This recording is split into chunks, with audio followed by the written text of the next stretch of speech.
세대별로 소득도 다 다르고요. 소득이 다른 만큼 주택의 수요에도 차이가 있을 텐데요. 오늘은 주택 수요의 세대별 특성이란 주제의 강의가 준비되어 있다고 합니다. 부동산 이슈 진단 확인하시죠.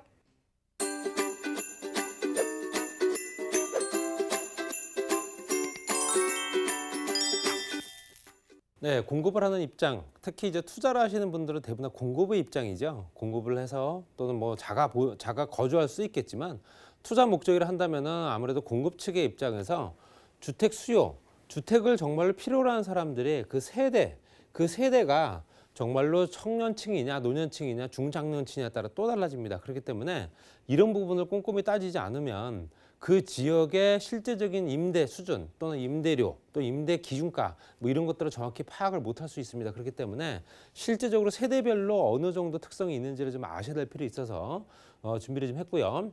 첫 번째로는 우리나라 세대 구성을 보게 되면 한 4단계로 나눠집니다. 에코 세대가 1979년도부터 92년생까지 얘기를 하고요.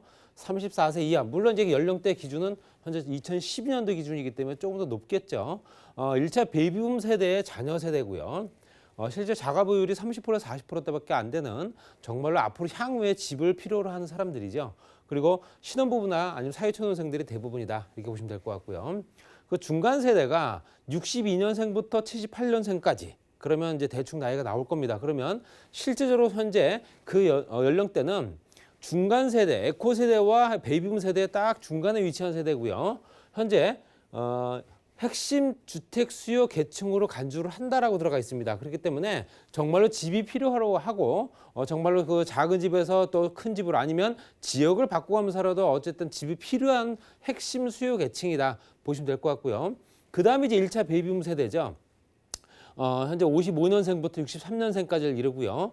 현재 실제적으로 베이비붐 세대, 부모님 세대가 되는 거고요. 자가 보유율이 당연히 70% 이상이 된다. 4집을 갖고 있는 사람들이 10집 중에 7집 정도 된다 보시면 될 것 같습니다. 물론 통계이기 때문에 참고하시고 그 윗세대는 1954년도 이전 세대, 우리가 이제 고령 세대라고 하죠. 고령 세대 60세 이상이고요. 54년 이전에 실제 자가 보유율이 75% 정도를 차지하고 있기 때문에 실제 1차 베이비붐 세대나 현재 고령 세대 같은 경우는 앞으로 향후에 집을 더욱더 필요로 할 만한 어떤 필요성을 충분히 느끼고 있지 않는 세대입니다. 그렇기 때문에 지금 갖고 있는 집을 처분한다거나 아니면 여유자금이 생기게 되면 다른 지역에 투자를 한다거나 이런 핵심 계층이고요. 거기에 중간 세대까지 또 합류하게 되면 실제적으로 에코 세대를 뺀 나머지는 어느 정도는 실제적으로 투자를 할 수 있는 여건들이 되는 사람들이다. 이렇게 보시면 될 것 같습니다. 아무래도 경제력이 좀 떨어지는 에코 세대는 좀 할 수가 없겠죠. 그렇기 때문에 자금 여력이 있는 중간 세대부터 1차 베이비붐 세대, 고령 세대까지가 지금 현재 부동산 투자의 주요 핵심 계층이다. 이렇게 보시면 될 것 같습니다.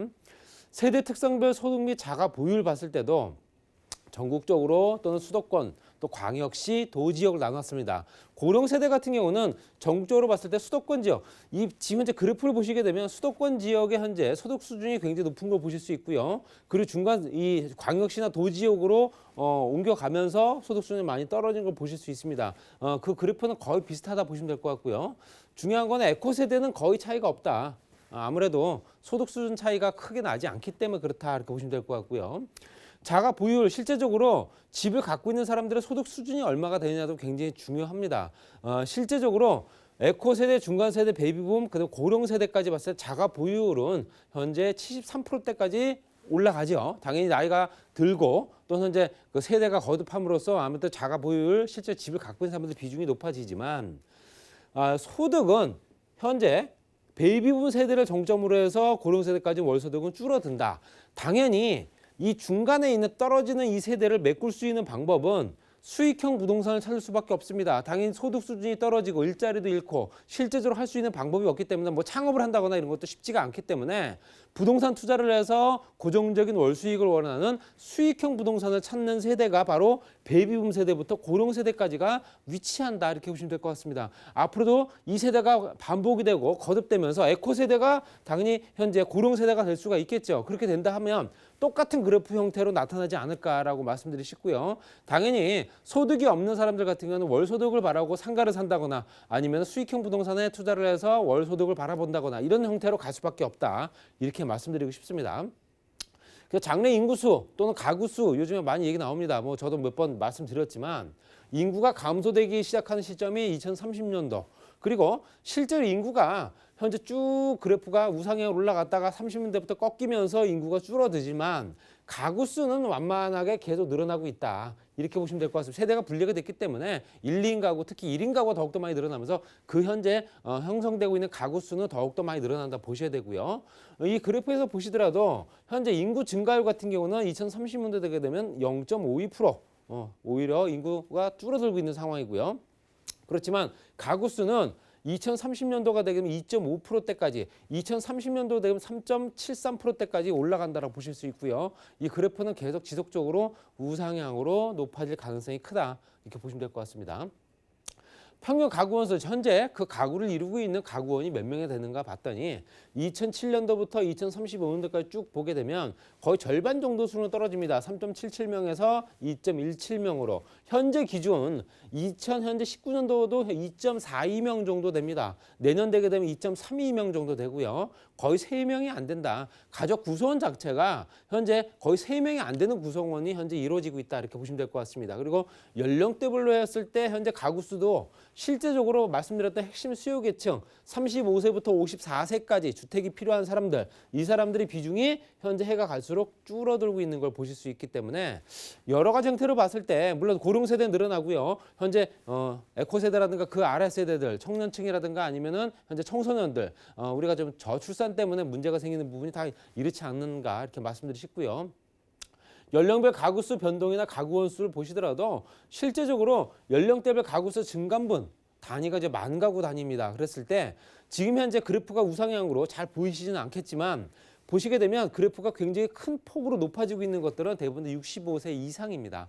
65세 이상의 고령층들은 저렇게 많이 늘어나지만 반면 현재 35세라든가 35세 미만들 24세까지도 현재 계속 마이너스로 떨어지는 걸 보실 수 있다. 이렇게 보실 수 있습니다. 그래서 이 그래프가 더 정확하겠네요. 보시면 65.7% 정도는 현재 가구원 수, 아까 말씀드렸던 현재 고령 계층이 늘어나는 부분과 1, 2인 가구가 늘어나는 부분은 65.7%, 65.7%대까지 현재 늘어날 수밖에 없다라고 현재 그래프가 이렇게 가고 있다라고 보시면 될 것 같습니다. 현재 붉은색이 1인, 이걸 합쳤을 때 1, 2인 가구고요. 뭐 3인이라든가 4인, 5인은 이제는 굉장히 보기 드문 케이스다 이렇게 보시면 될 것 같습니다.